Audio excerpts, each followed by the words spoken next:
All right. Um,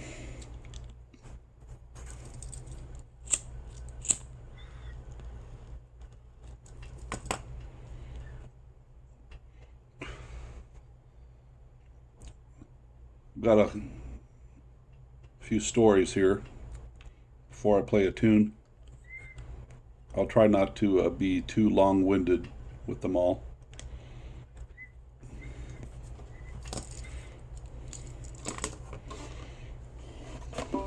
This fiddle right here is a very peculiar fiddle. In fact, I'm going to take my sunglasses off so I can see it better.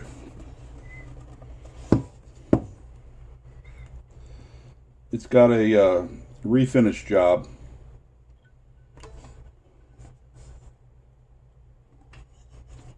That was done God only knows by who, when, or where.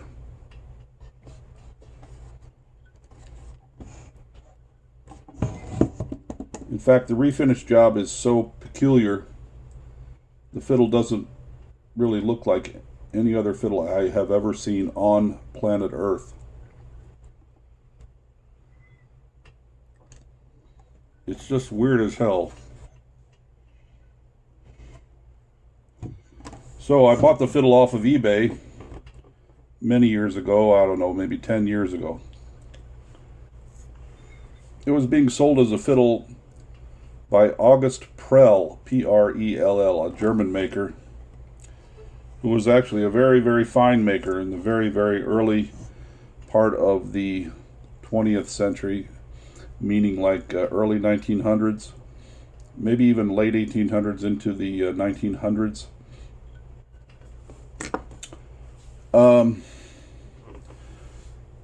I got suckered into buying it, one might say. When I finally did receive it, it was, well, to use, for lack of a better phrase, it had been sort of disfigured. The edges, whatever doofus. Now I can't say that the guy that sold it to me did all this stuff to the fiddle. It wouldn't surprise me if he did, though. But the edges, it is just exactly like someone had taken a lighter, like this lighter right here, up to the edges of the fiddle, and had literally charred them black. Every edge of the fiddle, top and back, have been charred black with some sort of some source of fire. And then, of course, the refinish job was so weird. It doesn't resemble anything I have ever seen on planet Earth. The fiddle sounded like shit completely. So, being a violin maker and violin restoration guy myself, I took it apart and I proceeded to regraduate the top and the back. Now, in the process of working on this fiddle, I discovered that the scroll had some cracks in it and apparently had been broken clean off, just sheared completely off somewhere around the middle of the peg box. So it didn't take much coercion to separate the scroll completely from the peg box, because the glue joint was quite insecure, shall we say. But I got, ultimately, I got the entire peg box and scroll all glued back together very securely. I regraduated the top and the back, put a new bass bar in the fiddle, and got her all set back up. and was actually very pleased with the general sound of it. Now the fiddle, as it turns out, is just a very average German-made fiddle, probably from the late 1800s. It doesn't even have real corner blocks. It just has little plates of wood that cover the corners, rather than a full block that fills up the entire corner. So I played it like that for a couple of years, and then did a few gigs with it. One gig in particular that I remember playing on that fiddle, on this fiddle, after I had done the initial restoration on it, was with the incredible Buchanan brothers.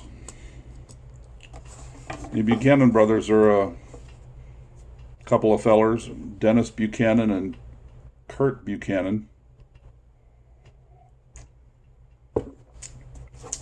who both live in St. Louis, the St. Louis area. And they play old-time music and other kinds of wonderful instrumental pieces with guitar. Dennis plays guitar, and Kurt plays mandolin. And they have been known to gig around St. Louis as a duet for literally decades. They're a marvelous couple of musicians, and I have played many a gig with them by invitation, sitting in with them, playing fiddle with them.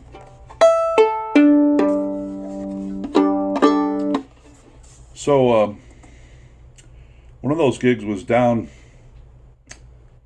gosh, I don't remember. It was down on the Missouri River somewhere, way outside of St. Louis. I don't remember exactly where we were,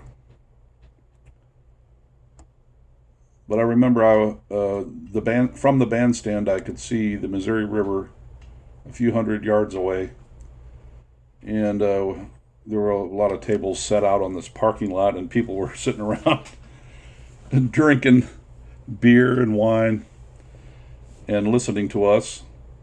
And I remember playing this very fiddle, but ultimately I became a bit disillusioned with the fiddle at some point thereafter.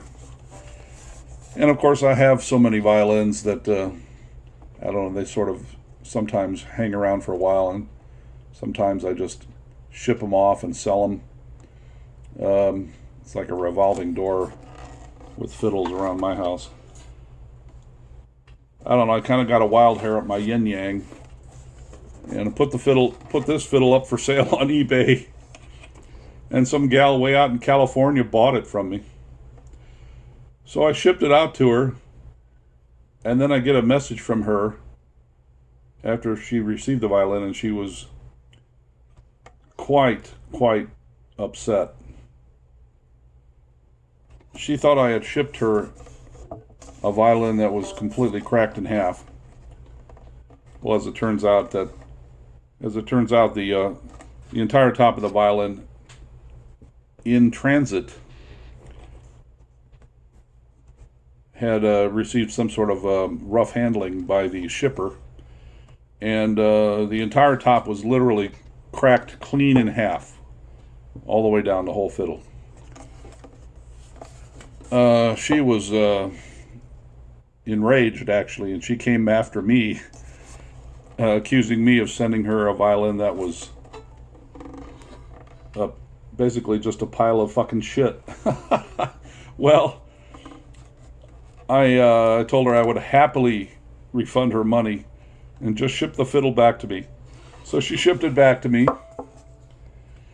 and so in a matter of a couple weeks, the violin was back in my possession.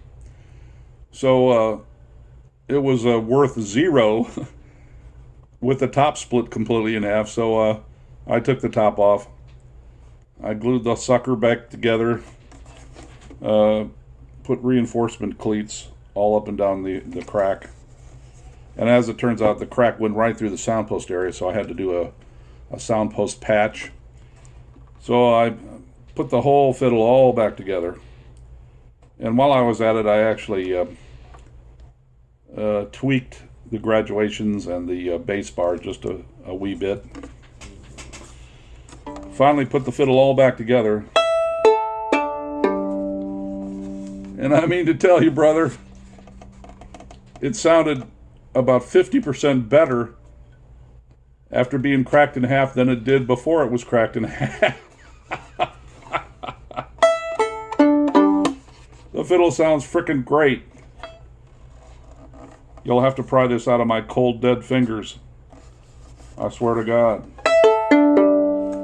I have since fit a Baggs bridge to it. And I have played this fiddle on many, many, many an electric, like country music type gig. With loud electric country bands. Playing rock and roll, Rolling Stones. You name it. I've played it all on this fiddle. I've played in casinos. I've played in RV parks. Honky tonks. I've played this fiddle drunk. I've played it straight. Oh, man. So anyway, that's a bit of the backstory on this fiddle.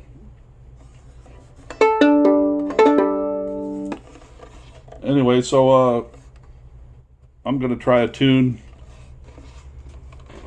that is near and dear to my heart because I wrote it about a cat that I used to have who has been deceased now for about 5 years. His name was Klunkey. I won't go into the backstory behind the name, but even though that's a good story too. But not long after I acquired Klunkey, I would return home from work and drive up the back alley behind my house to park in my garage, and every single day, right at about 5:45, he'd be sitting in my bedroom window waiting for me to return from work. And I just thought that was so damn cute. He was a big, long-haired, fluffy, gray and white cat. He was so great. I really miss him. But I wrote a tune about him called Cat in the Window. So I'm going to play it on this old broken down fiddle.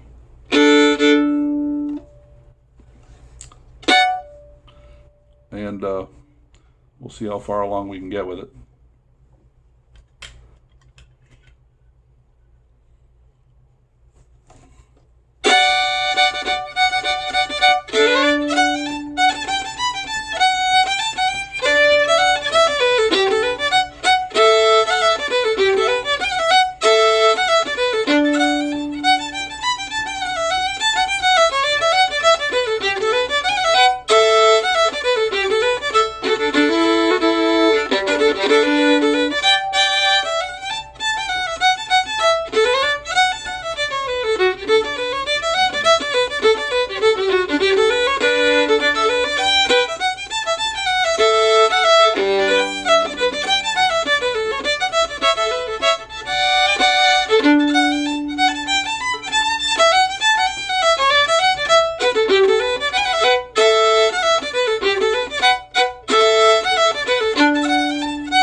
Cat in the window. Yeah, I miss old Klunkey. He was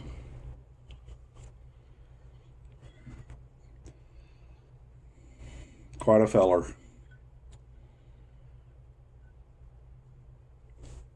Long about 2015, he developed a lump in his right shoulder. And he started hobbling around with a limp. Of course, the vet said that I could get it fixed, but it would require amputating his right front leg all the way up to the part of the shoulder. And then, of course, there's no guarantee after that whether the cancer would return somewhere else in his body. So,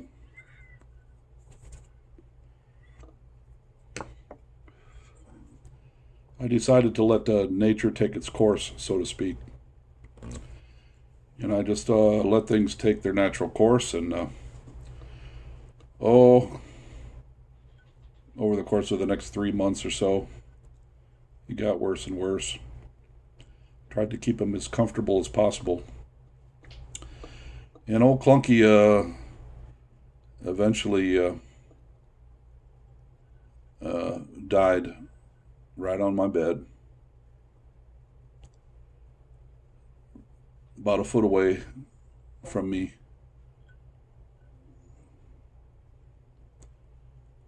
One morning, he just kind of stretched out both his legs and his back legs and his front legs. He just stretched out, kind of like Superman might have done. The way Superman flies through the sky. That's kind of what Klunkey did. He stretched his whole body out, and then boom, he left the body. I buried him in the backyard, a good solid 3 feet down. Put a white marble plate over his grave. Put some wildflowers on top of the grave that I picked from around my own yard, and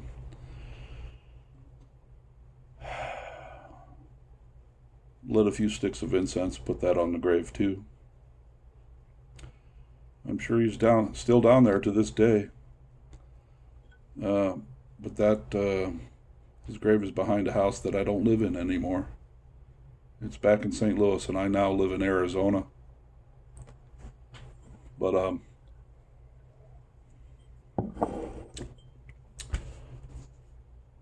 my memories abound of old Klunkey.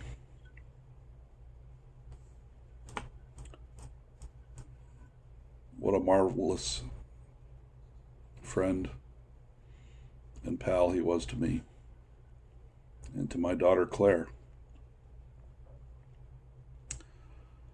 So, there you have it, folks. I hope you've enjoyed this little video. I love all of you. I appreciate any and all of you who have taken the time to listen to some of my fiddling videos that I put up on my channel. Thank you very much. May God bless all of you. Good night.